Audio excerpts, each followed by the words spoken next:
Good morning and welcome, and boy howdy, I've never been so glad to be startled by someone in my life. It's Teleforum. My name is Eddie Crow. If you can follow it on Facebook, follow us on Facebook. If you can't, well, sign up for Facebook. This is being live streamed right now, and Jack Manning made me so happy. Jack Manning is here. Tony Amadio is here. It is Ask the Commissioners, and I had no clue.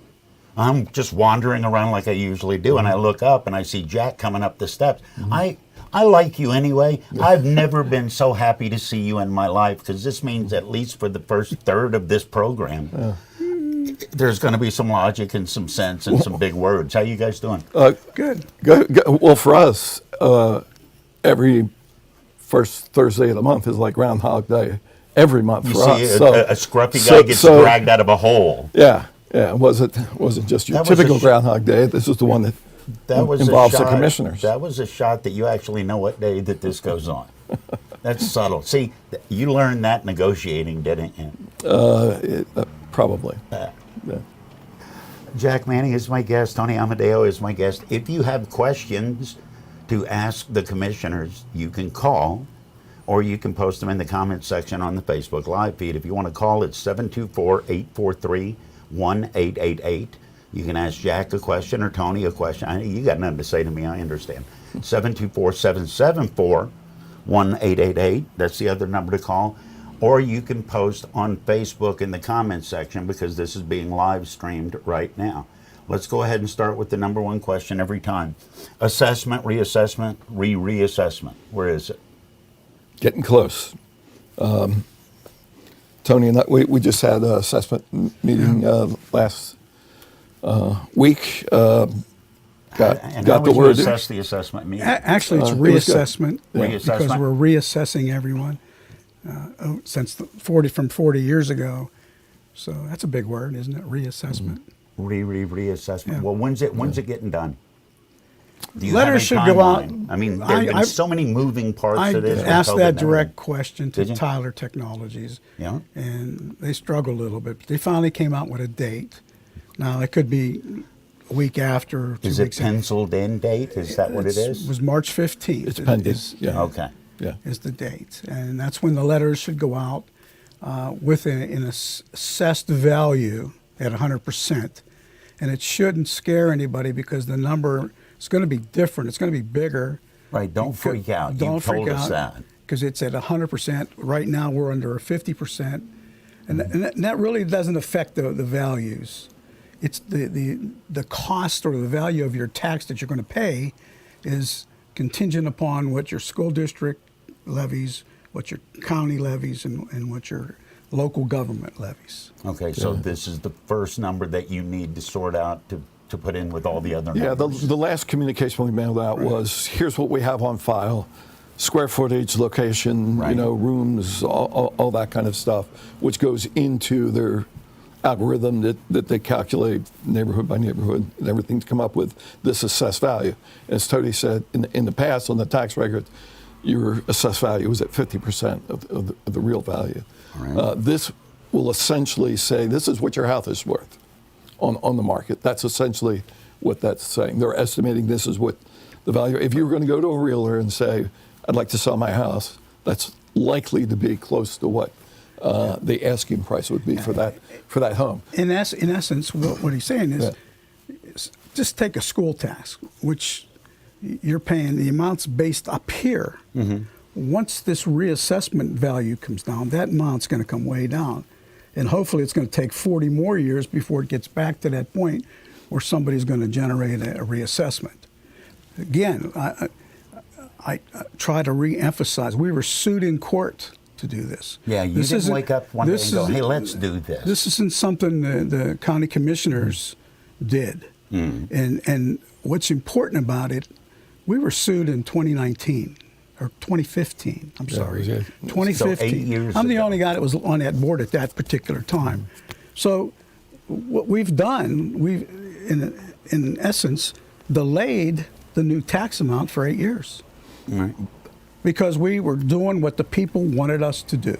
Is that going to sticker shock some people for the? Well, I wouldn't think 8 years would if it's been 40 or 50 since these numbers have been recrunched. Well, it will, but it's a better even playing field, and it really brings kind of it's all about tax equity across the board there. But again, as Tony says, here's your now estimated value, but the millage isn't going to stay at that same. Okay. It's going to come down and offset. So most people's impression is, oh my God, I'm paying this much in mills and taxes. Now you've just told me my house is worth twice as much, or maybe a little less, and they're going to automatically think that their taxes are going to reflect that kind of an increase. That's not going to happen. Those values are from 1983 that we're working on. And that's why we had to deal with the common level ratio all these years. But what's going to happen, everything's going to be equalized based on today's values. Mm-hmm. But it doesn't mean that you're going to double and triple tax. That's not going to happen. 1/3 of the taxes are going to go up, 1/3 of the taxes are going to go down, and 1/3 of the taxes are going to stay the same. The problem that I have with this is the third that's probably going to go up is the older homes, the homes that's been around since 1983. Those people, to make it equalized, their taxes are going to come up. And 9 out of 10 times, those are the people that can afford it the least. Right. That's you're getting into at that point fixed income. Right. So that's why commissioners don't want to do this. That's why if it happens, it's usually done by a lawsuit. We know we need to do. We know some of those are undervalued, underassessed, and it needs to be fair across the board. But we do have an aging demographic. We do have a lot of people that their only means to pay those taxes and stuff is Social Security or a pension, a fixed pension and stuff. And it's troublesome to put that.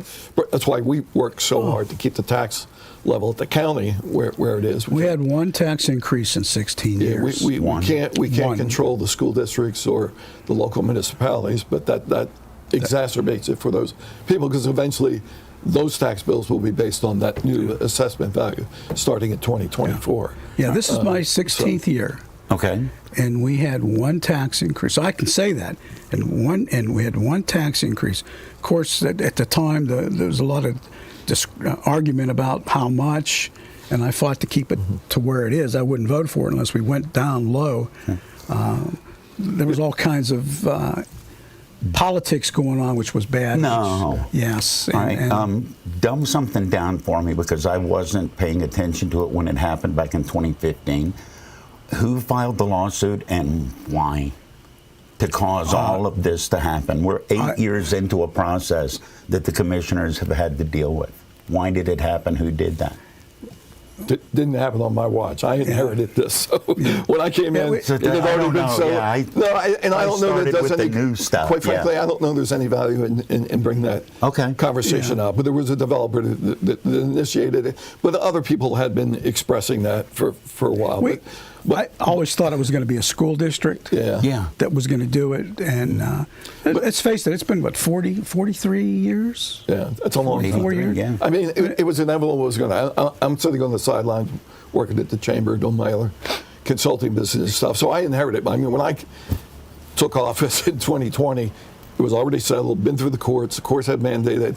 These guys had done a nice job in reaching out to Tyler Technologies, who are really one of the premier companies for doing this. But the one thing I want to point out, those letters are going out in March. People should get those. And then there'll be an opportunity for them to talk to Tyler Technology if there's questions they have about something in the letter, in the this is numbers that they have, that they'll be able to set up conversations, call them, come in person. Right. This is Zoom pre-appeal. or whatever. Be able to just correct one last time what they get in that letter. Then we'll set up a series of appeals boards where people could come in and formally bring data, bring facts, whatever they want, to an appeals board. And then if they still aren't satisfied from that, they'll be able to have their day in court, so to speak, and take it to another level. So there's still going to be several avenues for people to talk about this. But again, historically, and Tony's told me this from the very beginning, and other commissioners I talked to that have gone through it in Washington County and some others recently, where it's generally a third go up, a third go down, third kind of stay the same at the end of the day when you finally end up getting that tax bill, because that's that equalization that's happening and to create that tax fairness across the board. So, Are you guys about to the point you're giddy that this is wrapping up? I don't know about giddy, but it's been there for 3 straight years now that I came in office. So I faced a pandemic, a recession, and a reassessment. So, that's kind of It's like, all right, it's a hat trick. It's been trial around by since fire time. December, right after the election, 2015. Yeah. So it's a hat trick I wouldn't have wanted to face, but Yeah. I think we've done a good job persevering, managing, and getting through all of those things, quite frankly. So Jack Manning is my guest. Tony Amadio is my guest. It's Ask the Commissioners. You can call 724-843-1888. You can call 724-774-1888. You can also post your questions in the comment section. This is being live Facebook streamed as we speak. All right, let's go from the past to the future. A new year means new projects. Have you added up I want to get into the specifics of the projects here in a little bit, but how many different projects are you both looking at going, all right, this is the year for this. This is the year for this over here? Well, we're doing a lot of projects because our buildings are all built around the year 2000. So all the hardware, the mechanicals, Stuff's they're falling down. They're all starting to wear out. Yeah. And of course, my office in particular is freezing in the winter and sweltering hot in the summer because it's the furthest away from the mechanicals. And so I understand that when people can't come take in, something out of petty cash and go get a $100 No. AC to stick in. Do you have a window?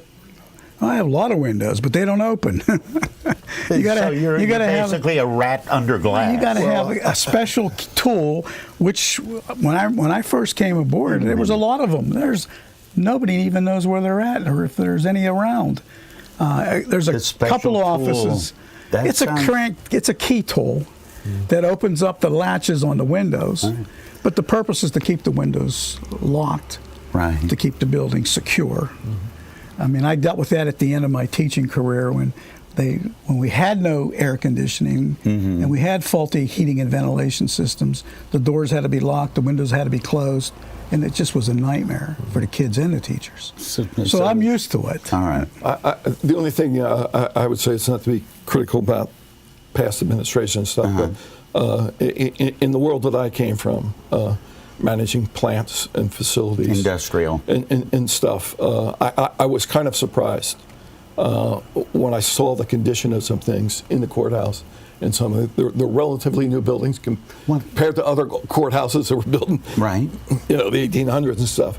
But if I wasn't reinvesting a certain percentage of our revenue as a company back into my facilities, I wouldn't have a facility to run very long, or I would have a big bill that was due if we weren't doing predictive and preventive maintenance and stuff.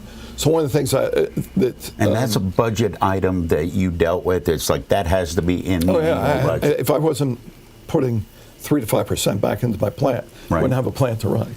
Likewise, we've now had some big ticket bills. I think we've done a good job with Constellation Energy getting some of those done. But I mean, just a week or so, we have 152 or 156 heat pumps. All need replacement now at $10,000 a pop. I just glazed over on the map. But it's ironic that we have the money for it now. Go back 15 years ago, we didn't have the money. And it's government's different than business. When you're in business, you put 3%. Yeah. But the principles you go to your stock. You go to your stockholders that own the money to get it. In government, you got to go to the taxpayers. So you got to figure each time you're going to do that, your taxpayers are going to have to get a tax increase. And that's the worst thing taxpayers want is tax increase. They want you to work within the means of your business, within the means of your government. And that's what was done. And a bill eventually becomes due. Yeah, oh yes. Right. And that ARPA money isn't free money. It's our tax money coming back to us. And stuff. But the principle is the same. There are certain principles, business principles that apply to government, nonprofits, or anything else. And those business principles are the things that we need to apply to government. because you know, getting big ticket bills when you don't have money, or even when you do have money, it's still costing money. Right. Whereas if we had better predictive maintenance things, you know, it's the old Disney World thing. You know, they change the light bulbs because they know the life cycle of the light bulb before they go out, because they want everybody to experience the same thing when they come into Disney. They don't want one light bulb burned out. They don't want to see, oh, they're repairing that and stuff around there. I think people expect their county government, their courthouse, to be a place that looks appropriate for it. Not extravagant, but just appropriate for it. Worn out carpet or paint that needs repair, and we're replacing chairs that haven't been replaced in 20-some years since it was built up in the courts, and there was stuff. It's fortunate that we have some American Rescue Plan money to help offset the cost of those things. But that's stuff that if you do it the right way, you don't have to put big chunks of money in every year, but you maintain stuff in a different manner. So, you know, we need to have those kind of plans in place, and we're starting to get those. And, well, we'll talk about it. But ARPA money is federal money, right? Which is monies that come back to the states. And it's about time that Pennsylvania gets its share of federal money. It's always been disproportionate with the state of Pennsylvania getting federal money. This is money that fortunately is coming to us to make these corrections so that we don't have to go to the Beaver County taxpayers. So it's still a win-win for us. When the U.S. Treasury says they're going to give us back $92 million of our tax money, we're going to make sure it's spent appropriately. Right. Yeah, right. In Beaver County. And that's what we're doing. I want to get into that more specifically after the news. Jack Manning and Tony Amadio are my guests. It's Ask the Commissioners. You can call with a question. You can post your question in the comment section on the live Facebook feed that's going on right now. We're going to talk about big money after news on Teleforum on Beaver County Radio.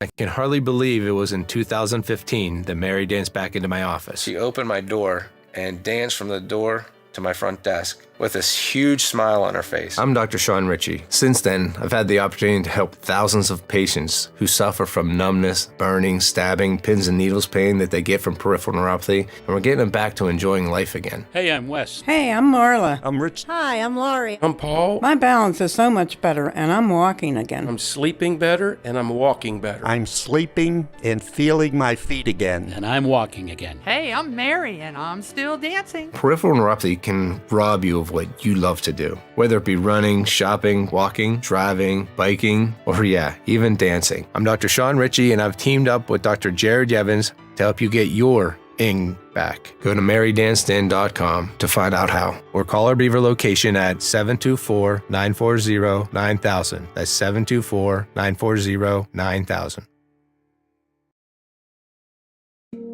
95.7 and 99.3 FM, along with WBVP, WMBA, and BeaverCountyRadio.com, invite you to tune in to Sounds of Faith.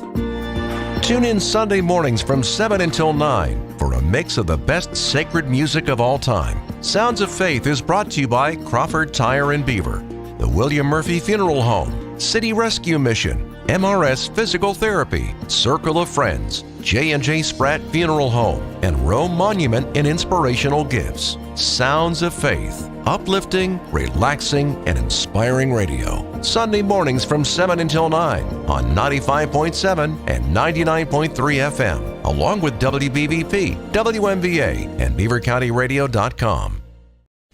Beaver County Radio's news source. 95.7 and 99.3 FM, along with 1230 WBVP, 1460 WMBA, and streaming at BeaverCountyRadio.com. Here's Curtis Walsh. Good morning. We can expect partly sunny skies today, becoming gradually sunny throughout the day with a high near 38 degrees. We'll have a complete Beaver County radio weather forecast after this look at news. The prediction is in. Punxsutawney Phil has seen his shadow, which means 6 more weeks of winter.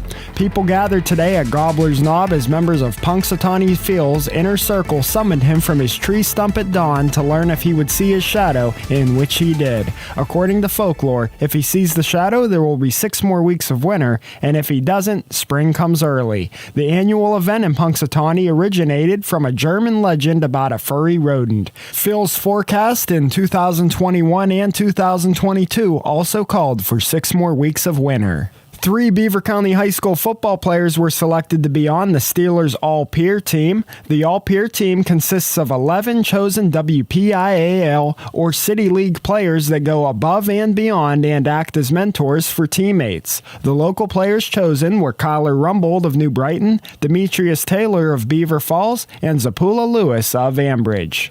Sheetz have announced they are ending their smile policy. According to a statement from the family-owned company, they say, "Our culture at Sheetz has always been centered on respect and putting our employees, customers, and communities first. As a family-owned and operated company, nothing is more important than creating an environment that is inclusive and supportive of all of our employees. Recently, through employee feedback, we have learned that the smile policy is not aligned with these values from their perspective."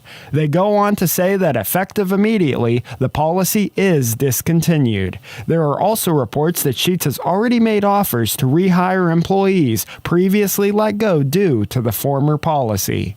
A Pennsylvania Senate bill proposes changes to the state constitution. Danielle Smith has further details. Senate Bill 1 would open a 2-year retroactive window for lawsuits by victims of sexual abuse who were otherwise time-barred from bringing these claims. Terry Clark with the Pennsylvania Council of Children, Youth, and Family Services says in 2019, the state extended the civil statute of limitations for child sexual abuse victims to file suit from age 30 to age 55. Clark says the bill would also allow legal action against organizations the council works with to support victims. And this really is where our concern is, because it relates to a person being able to sue institutions. Those institutions aren't just folks like the Catholic churches or Boy Scouts of America. It's also foster care providers, adoption providers, residential treatment providers. The bill sponsored by Republican Senator Dan Laughlin of Erie also includes new stricter voter ID requirements. Clark notes the proposed amendments would have to pass in 2 consecutive legislative sessions before they'd be put on the ballot for voters statewide. Missy Elliott, Willie Nelson, Kate Bush, Iron Maiden, Cyndi Lauper, Soundgarden, Sheryl Crow, and the late George Michael are nominees for the 2023 induction into the Rock and Roll Hall of Fame, a list that includes a mix of country, soul, hip-hop, metal, rap rock, and grunge. The Cleveland-based institution announced Wednesday the 14 artists and groups are being considered for Rock Hall induction and also include Rage Against the Machine, The Spinners, A Tribe Called Quest, The White Stripes, Warren Zevon, and Joy Division, and New Order. Artists must have released their first commercial recording at least 25 years before they're eligible for induction.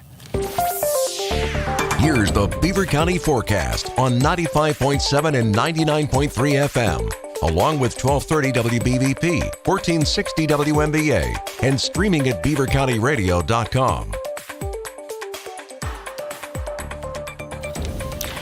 We can expect partly sunny skies today, becoming gradually sunny throughout the day with a high near 38. Scattered snow showers tonight, mainly after 11 p.m. with increasing clouds and a low of 13. Isolated snow showers tomorrow before 1 p.m., otherwise mostly cloudy with a high near 17. And for the weekend, mostly sunny on Saturday with a high near 34. And warmer Sunday with a high of 47 with mostly cloudy skies and some breezy wind. That's a look at the news for now. I'm Curtis Walsh on 99.3 FM, 95.7 FM, 1230 WBVP, 1460 WMBA, and streaming live around the world at beavercountyradio.com. You're listening to Beaver County Radio, 1230 WBVP Beaver Falls and 1460 WMBA Ambridge, broadcasting live from the St. Barnabas Studios. 1230 WBVP at 1460 WMBA. I'm laughing because Tony just used a phrase that I didn't know about for a long time, but once I learned it, I was all about it. Tony Amadio is here Jack Manning is here. We are asking the commissioners. The phrase Tony used was, "It's above my pay grade." I didn't know that phrase for a long time. Yeah. That can be a lifesaver. Oh, that can absolutely be a lifesaver. People don't understand the 3 levels of government and the functions offense, of defense, special teams. No, according to it's Tuberville, right? federal, state, and local. We all special teams is a third. I want to talk about money. How much money did the federal? I say give us. They gave us back. Money 91 million 900 and some odd dollars. Okay, so almost $92 million. 92. At the Let's day. ballpark round it up. Beaver County has $92 million that we have to spend. What's the deadline? I know 2024 was a number I saw. We got to spend it by then? No. Okay. The money has to be allocated to the qualifying projects, the qualified projects out there by the end of 2024, and the projects have to be completed by the end of 2026. And we have essentially allocated almost all of that 92. Really? Yeah. And I want to add, the board, 3 board members worked together on this.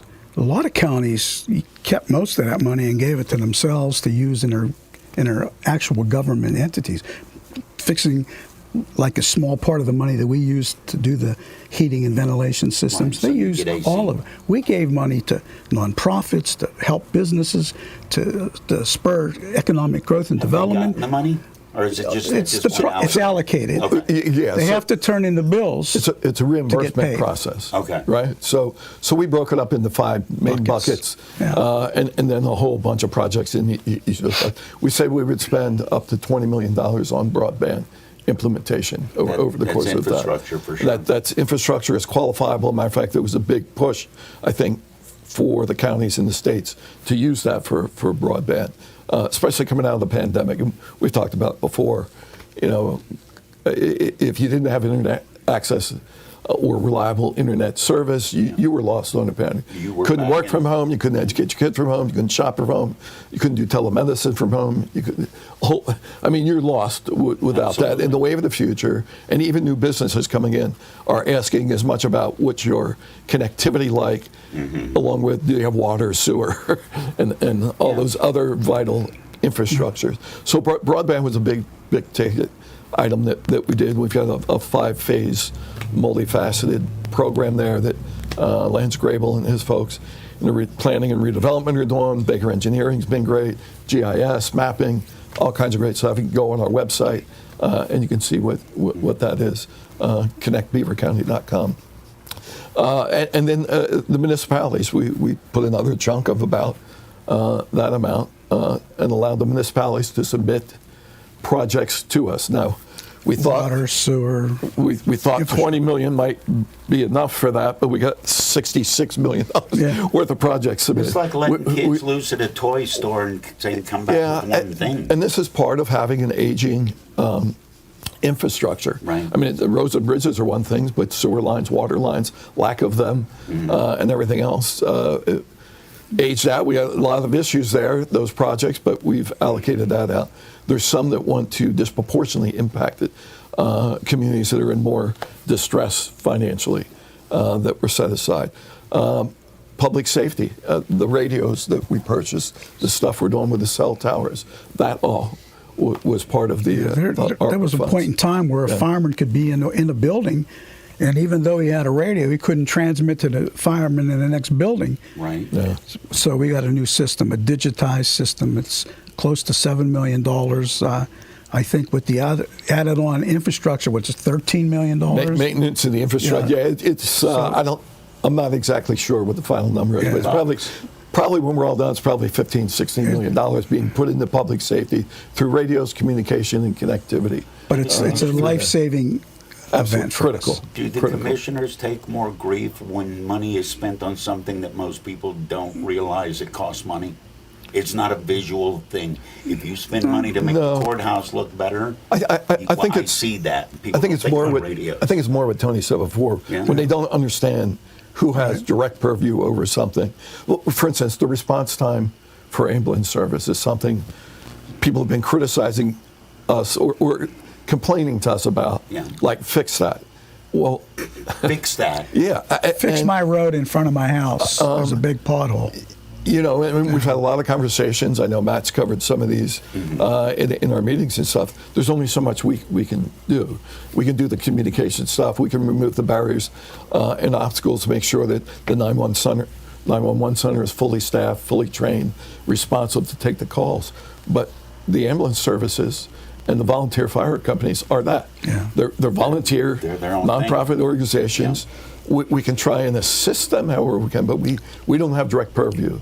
So we got to figure out ways to remove the barriers to people becoming EMTs so that we have fully staffed folks that they can employ as many trucks as they can to be able to have good response times. Can the money be put in that direction or not because it's a private thing? We did with the 911 center. Yeah. Okay. And we built that in the middle of the Great Recession. We borrowed $5 million. The money was cheap because nobody could afford to borrow. And we did that for public safety because our building was archaic. It's a polite word. Now, if all the technologies would change tomorrow, it's just a matter of that building's designed that they take the furniture out, take the screws out of the floor, pick the floor up. All the wiring, all the technology is in the floor, below the floor.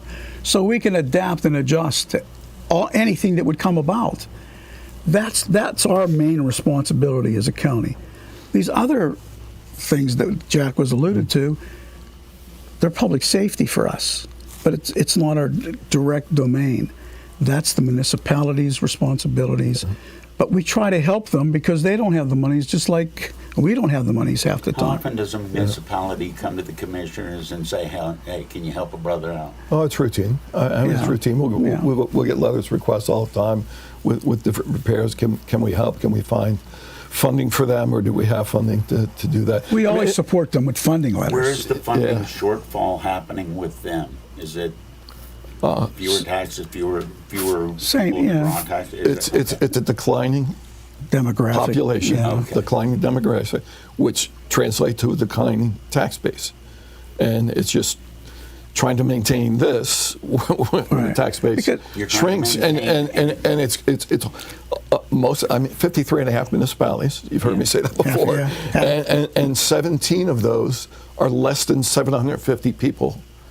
Right, so from I think our smallest ones, like maybe 60 people, up to 17 of our 53 municipalities are less than 750 people. Okay. Well, that's your tax base, and that's your property, and they're older communities. There's not a whole lot you have to work with. They can't even fully staff. Their infrastructure is over 130 years old. I want to ask you the question that is screeching in my head. Why isn't consolidation being considered? Well, I think it is. We just had the first successful You got 17 police, 17 municipalities, right? Yeah. But I think has to be part of the solution going forward to leverage the resources we have for the greater good of that. They can still keep their individual identity, but if you want fire, police, ambulance service, some other things, we're going to have to leverage those resources the best we can to be able to be more responsive and pool those resources. We just can't depend on that. And kudos again to Baden, Conley, and Freedom for coming together now, having I think a more stable police service by agreeing to form one Beaver Valley police. But that's unit what there. it takes. It takes the individual municipalities to decide on mergers or we can't do joints. that. We can't do that. We can speak to it. Right. We can encourage. But can you imagine? They don't even want to see us come into their meetings because they're going to say, "Well, what are they here for? What are they going to tell us?" I did attend every one of those meetings in those three towns, and again, not speaking as a commissioner, but as a resident and someone that believes that this needs to be part of the solution for the future.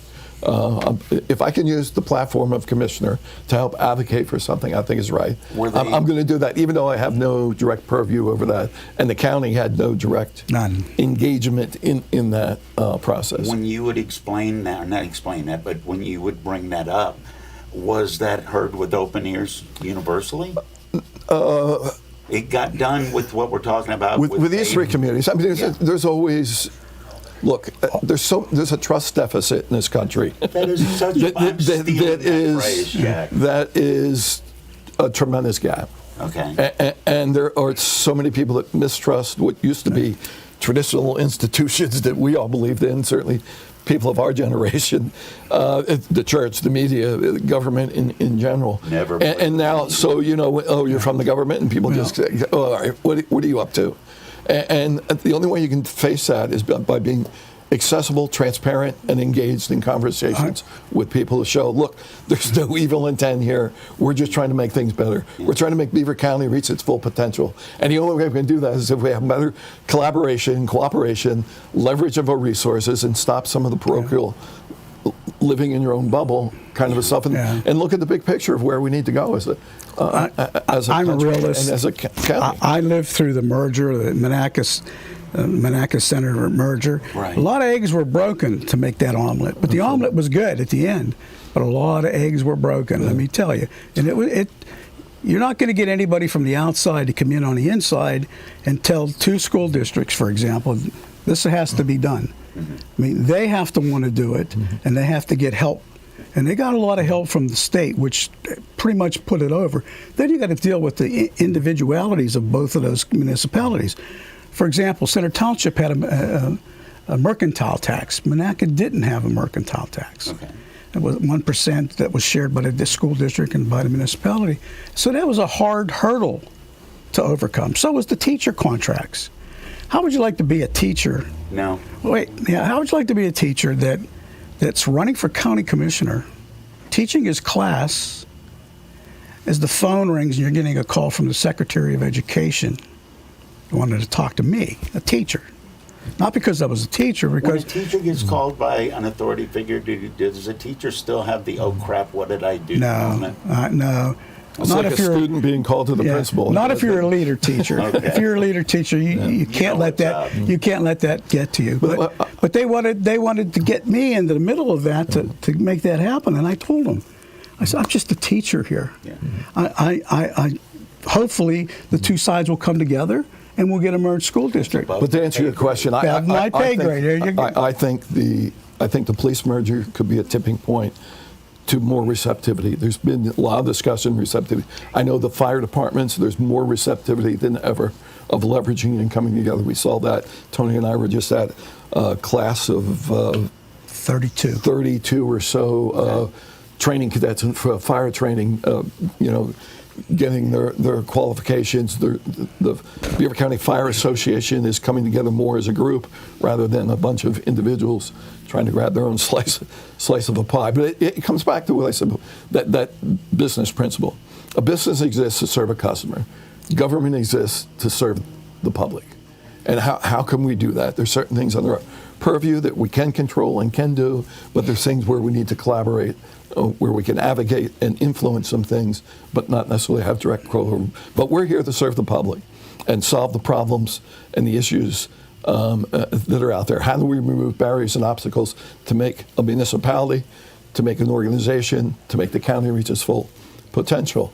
And the only way you can do that is being engaged, being transparent, being accessible, listening to issues, trying to put yourself in that person's or that organization or that municipality's shoes, and try and come up with problem-solving methods to help make things better. Trying to whittle away the trust deficit. That's what you call it. That's how you combat that trust deficit that's out there. Is being engaged, being accessible, being out there, and being able to be part of a conversation on how we solve those problems. When you bring up things like consolidation and merging police departments and consolidating fire departments, when people speak out against that, is there one general reason they're doing it? Because all I can see is the only reason to not do that is because in the 40s, 50s, and 60s, you didn't have to do that. I don't see a logical reason against it other than heritage. A lot of it is legacy, a lot of it's heritage, a lot of it's just personal stake and interest. I mean, if that's your fiefdom and you're the big fish in the small pond, you don't want to make that pond. You don't want to make that pond bigger because it may shrink your influence. Smaller. I think those are, misguided.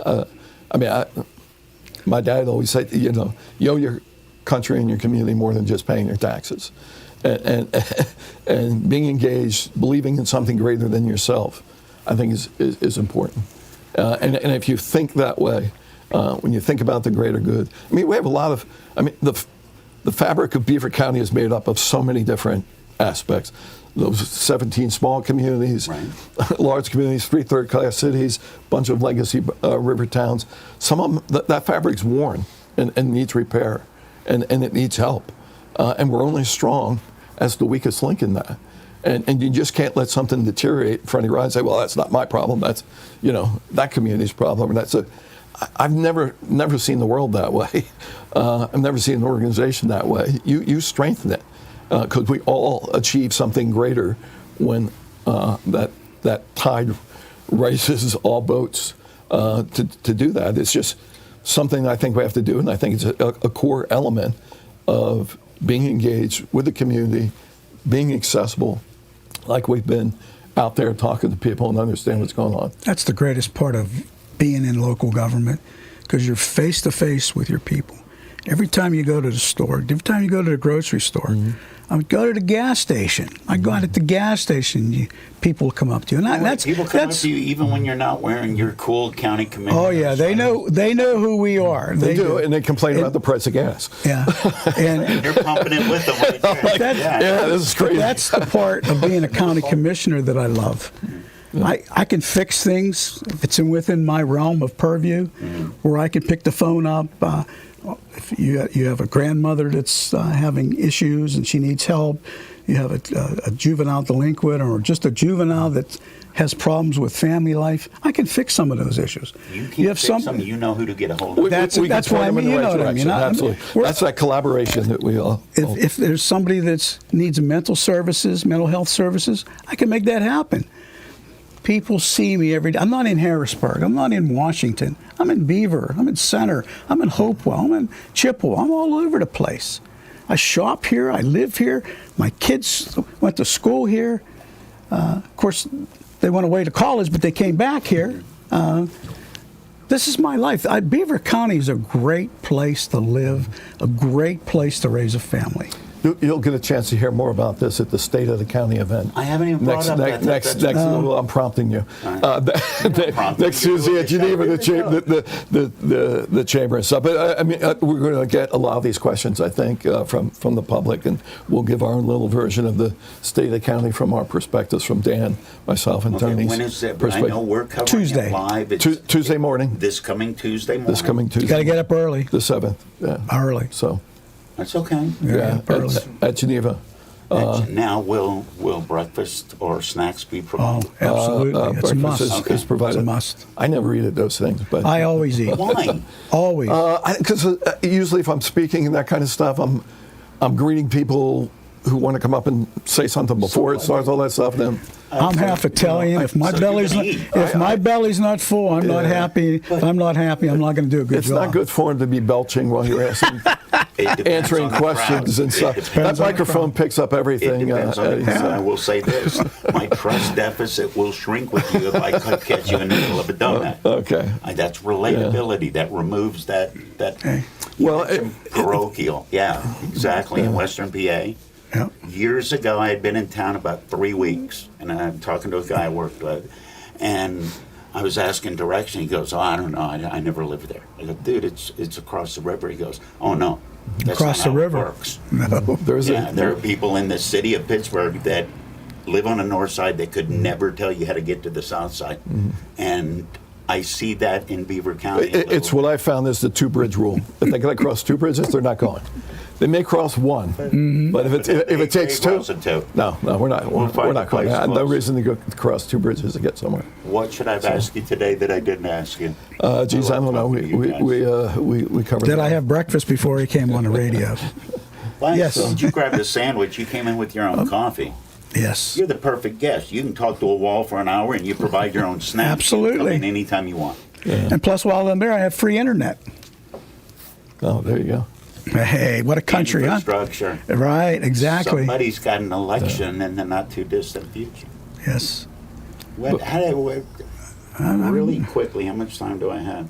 Give me one characteristic of a good county commissioner. People skills. Is that it? Being able to directly relate with people and stay on their level, whatever it may be. Not to make them feel self-conscious about themselves or feel self-conscious about me. And that's the way I've been operating. I mean, I think I've articulated that. I've been in the people business for the last 40 years of my career.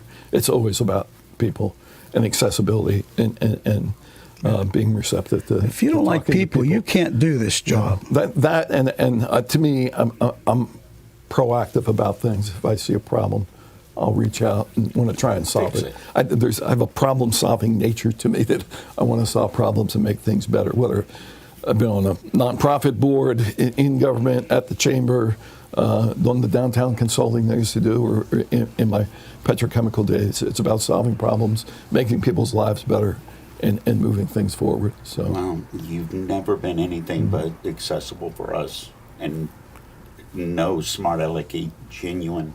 Both of you very much appreciated. Thank you. Thank you, Jack sir. Manning. I learned a new phrase. Is what? Trust deficit. Trust deficit. That's above what my pay grade. Problem is above my pay grade. Above my pay grade. Yes, Santos doesn't help the situation. No, there's a trust deficit there. But I will tell you this, Eddie, just before we leave. I have searched my garage, and I have no confidential documents in my possession that I know of. So if that helps resolve some of the trust deficit, I have no confidential. If you find someone, it doesn't matter. Nobody's coming across two bridges to get it anyway.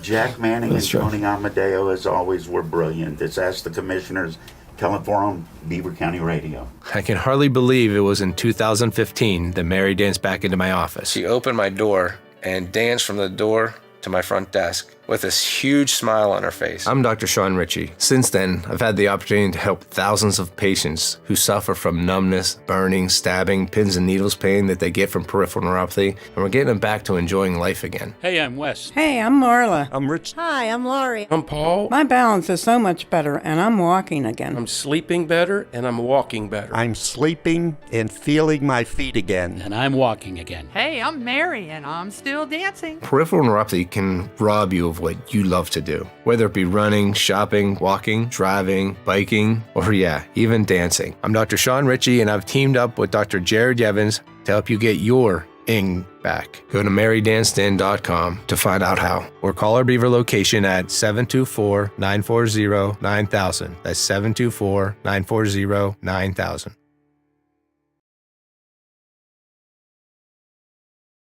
You're listening to Beaver County Radio, 1230 WBVP Beaver Falls and 1460 WMBA Ambridge, broadcasting live from the St. Barnabas studios.